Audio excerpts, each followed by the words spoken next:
অন্তর্বর্তীকালীন নতুন সরকারের রূপরেখা তৈরি এবং দেশে শান্তিপূর্ণ পরিবেশ ফিরিয়ে আনার লক্ষ্যে সন্ধ্যায় বিভিন্ন রাজনৈতিক দল এবং সুশীল সমাজের প্রতিনিধিদের সঙ্গে বৈঠক করেন রাষ্ট্রপতি মোহাম্মদ শাহাবুদ্দিন।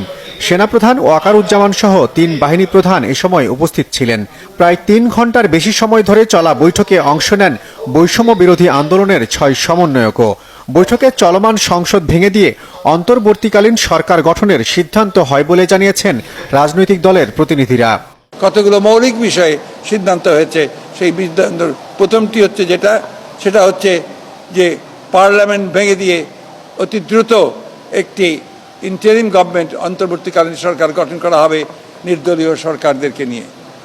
আজকে সিদ্ধান্ত হয়েছে যে দেশনেত্রী বেগম খালেদা জিয়াকে অবিলম্বে কোনো কালক্ষেপ না করে তাকে মুক্তি দেওয়া হবে। সেই সঙ্গে মুক্তি দেওয়া হবে সেই সমস্ত নেতা কর্মী, ছাত্র নেতা যাদেরকে অন্যায়ভাবে গত ১ জুলাই থেকে বন্দি করে রাখা হয়েছে, তাদের সকলকে মুক্তি দেওয়া হবে। রাজনৈতিক কারণে যাদেরকে বন্দি করে রাখা হয়েছে। আমি আজকে আপনাদের মাধ্যমে এই আবেদন জানাতে চাই সমগ্র দেশবাসীকে যে আসুন, আমরা একটা বড় বিজয়, বড় সাফল্য অর্জন করেছি। সেই সাফল্যকে ধরে রাখতে আমরা যেন আবার সেটাকে অন্যদিকে প্রবাহিত না হয়, সেই জন্য নিজেরা সংযমের পরিচয় দেই। ক্রোধ, ঘৃণা বা প্রতিশোধের বশবর্তী হয়ে আমরা যেন কাউকে আক্রমণ না করি। মহামান্য রাষ্ট্রপতির সাথে যে সংলাপ হয়েছে সেখানে একটি সামনের দিকে অতি দ্রুত একটি কেয়ারটেকার তত্ত্বাবধায়ক সরকার ব্যবস্থা ওনারা কয়েক আলাপ আলোচনা করে তৈরি করবেন। তারা সামনের দিকে কিছু সময় পরে একটা নির্বাচন দিবেন। এবং আর একটা কথা হলো যে এই তত্ত্বাবধায়ক এবং আমাদের বিএনপির চেয়ারপারসন বেগম খালেদা জিয়াকে উনি মুক্তি দেবেন। আমরা আরও দাবি জানিয়েছিলাম যে আমাদের ইয়াং জেনারেশন জাতিকে যে নতুন করে পথ দেখালো এবং জুলুমের হাত থেকে আমাদেরকে বের করে নিয়ে আসলো, তাদের সাথে অবশ্যই বসতে হবে, তাদের কথা শুনতে হবে, গুরুত্বের সাথে এইটাকে নিতে হবে এবং তাদের পরামর্শগুলোকে অ্যাকোমোডেট করে আগামী দিনের সিদ্ধান্ত নিতে হবে। মহামান্য রাষ্ট্রপতি আশ্বস্ত করেছেন যে গত ১ জুলাই থেকে অদ্যাবধি যারা গ্রেফতার হয়েছে সেই সকল ছাত্র নেতৃবৃন্দ, ছাত্রকর্মী এবং রাজনৈতিক নেতৃবৃন্দ সহ সকলের আশু দ্রুতই মুক্তির ব্যবস্থা করবেন।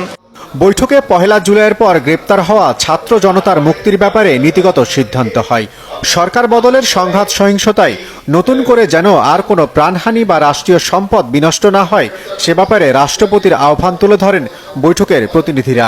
অত্যন্ত স্ট্রংভাবে আমরা বলেছি প্রত্যেকটা হত্যাকাণ্ডের বিচার করা হবে। কেউ যদি অন্য কোনো জায়গায় পালিয়ে যেয়ে থাকে, বিচারের চেষ্টা সেটার জন্য ব্যাহত হবে না। কিন্তু আপনাদের কাছে সন্দেহের বশবর্তী, আক্রোশের বশবর্তী, প্রতিশোধের বশবর্তী হয়ে প্লিজ কেউ কারো উপর আক্রমণ করবেন না। আপনারা প্রত্যেকটি স্থাপনা, প্রতিটি দেশের সম্পদ রক্ষা করুন। শান্তি শৃঙ্খলা ফিরিয়ে আনা দরকার। ফ্যাসিস্টদের মতো আমরা আচরণ করতে পারি না।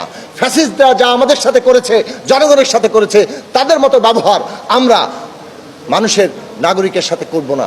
আমরা রাষ্ট্রীয়ভাবে আমরা দাবি করছি যারা শহীদ হয়েছে সেই সকল শহীদ পরিবারের পাশে দাঁড়াতে হবে এবং যারা আটক রয়েছে গণ অধিকার পরিষদের সভাপতি নুরুল হক নূর এবং বিএনপির স্থায়ী কমিটির সদস্য আমির খসরু মাহমুদ থেকে শুরু করে অসংখ্য নেতৃবৃন্দ কারাগারে বন্দী রয়েছে, আমরা সেই বন্দীদেরকে আগামী ২৪ ঘন্টার মধ্যে তাদেরকে মুক্তি দিতে হবে। আমরা বলেছি যথাসম্ভব স্বল্প সময়ের মধ্যে একটা অন্তর্বর্তীকালীন সরকার গঠন করবার জন্য।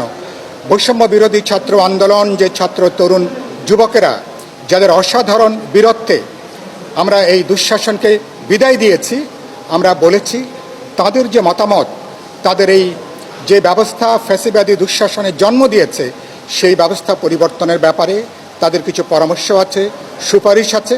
আমরা বলেছি সেগুলো বিবেচনা নেওয়া দরকার। অন্তর্বর্তীকালীন সরকারের রূপরেখা নিয়ে আলোচনা হলেও কতজন সদস্য নিয়ে গঠিত হবে নতুন সরকার, মেয়াদি বা কত দিনের হবে সে বিষয়ে চূড়ান্ত কোনো সিদ্ধান্ত হয়নি বলে জানিয়েছেন বৈঠকের সদস্য।